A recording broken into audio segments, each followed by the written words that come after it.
Warner Brothers Pictures' Superman flew past the competition for the second straight week, grossing an estimated $57.25 million to top the box office this weekend.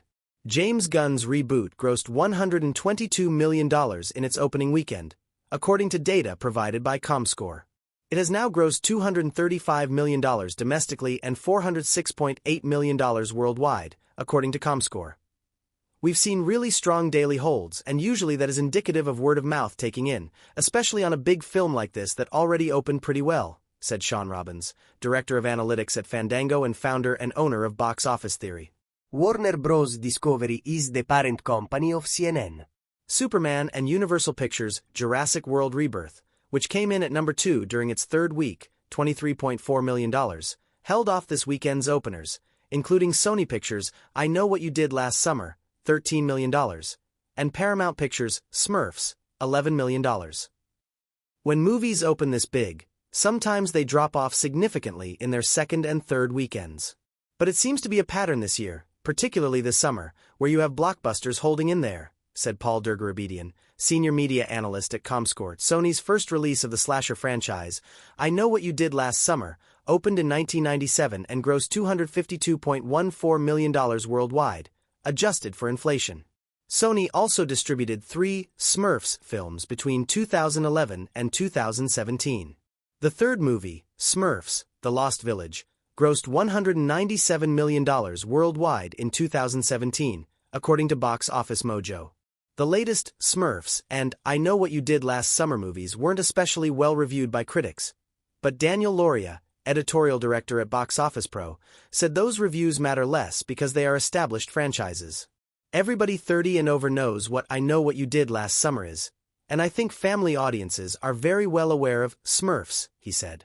Buying a ticket for something called The Smurfs, you know what you're doing regardless of reviews.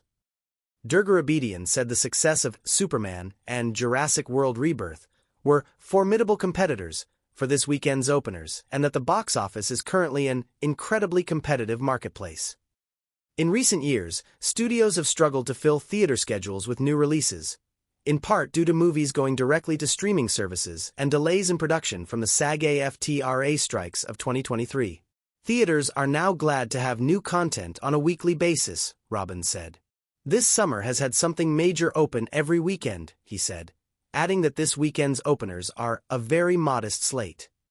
Nearly 2 months since its record-breaking Memorial Day weekend opening, Disney's Lilo & Stitch is now the first Motion Picture Association movie this year to gross more than $1 billion globally. That makes it the second highest earner globally, behind China's animated Ne Zha 2, which grossed more than $1.8 billion worldwide, according to Box Office Mojo.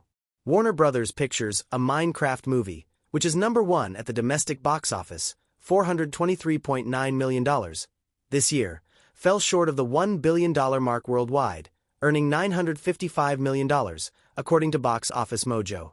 Due to the performances of major hits like Lilo & Stitch, A Minecraft Movie, and now Superman, the box office has received much-needed boosts. But the summer box office sits at just $2.6 billion, according to ComScore data. Dergarabedian still has faith that the summer box office can roughly gross another $1.6 billion to hit the $4 billion mark, with the help of The Fantastic Four. Then we have a cumulative selection of films in August that are really going to drive a big, final month of the summer movie season, he said.